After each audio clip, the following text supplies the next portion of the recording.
నిజంగా ఈ టెర్రరిస్ట్ వాళ్ళను ఎంత తన్నినా తప్పు లేదోల్లా, సంపినా పాపం లేదు. ఒకలా ఇద్దరా 26 మంది పానం తీసిండ్రంటే ఏందన్నట్టు? అసలు వాళ్ళు మనుషులేనా లేకుంటే ఇంకేమన్నానా? పాకిస్తాన్ టెర్రరిస్టు కాలేనట కాదోల్లా వాళ్ళు. అయినా వాళ్ళు అంతగానం తెగబడ్డాక వాళ్ళు ఇంకా దొరకకపోవడేందో నాకైతే అర్థమైతలేదు.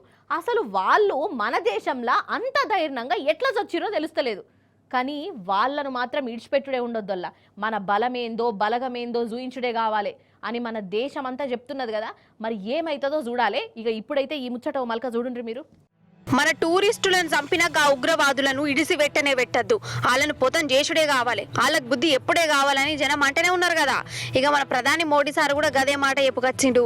ఆ ఉగ్రవాదులు ఏడ జాక్కున్నా వాళ్ళని దొరకబట్టుడే ఉంటది, వాళ్ళు కళలో కూడా అనుకో తీర్ల శిక్ష చేసుడే ఉంటది. ఇంట్లో ఇంకో మాట లేనే లేదని చెప్పుకొచ్చిండు. Today from the soil of Bihar I say to the whole world, India will identify, track and punish every terrorist and their backers. We will pursue them to the ends of the earth. India's spirit will never be broken by terrorism. Terrorism will not go unpunished. Every effort will be made to ensure that justice is done. The entire nation is firm in this resolve. Everyone who believes in humanity is with us.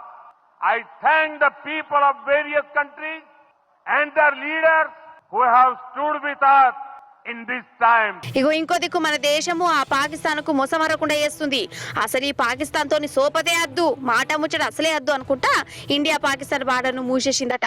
ఇక ఆ దేశం నుంచి మన దేశానికి విమానాలు అచ్చుడు పోడు ఉండకుండా మొగుల మీద కూడా తువ్వ బంద్ పెట్టిందట. ఇక పాకిస్తాన్ దేశానికి నీళ్లు లేకుండా ఎండబెట్టి ఉపాయం కూడా చేసింది మన దేశం.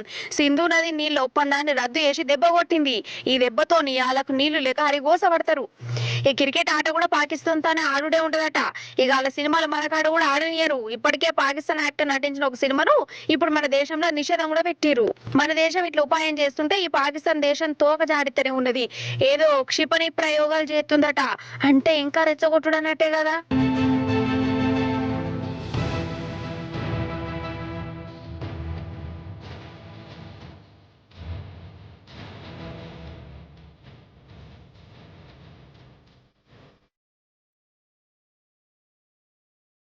ఇంకో దిక్కు ఈ ఉగ్రవాదుల కోసం మనం ఇంట్లో దేవులాడుతూనే ఉన్నారు. చెట్టు పుట్ట అంత జల్లెడ పడుతుర్రు. అగర్సే ఆ ఉగ్రవాదులు వాళ్ళు కనబడితే వాళ్ళ అడ్రస్ చెప్పిన వాళ్ళకి 20 లక్షల రూపాయలు ఇనాం కూడా ఇస్తారట. అయినా వాళ్ళు ఇంకా దొరకకూడేందో ఎడ జాక్కున్నారు కావచ్చు.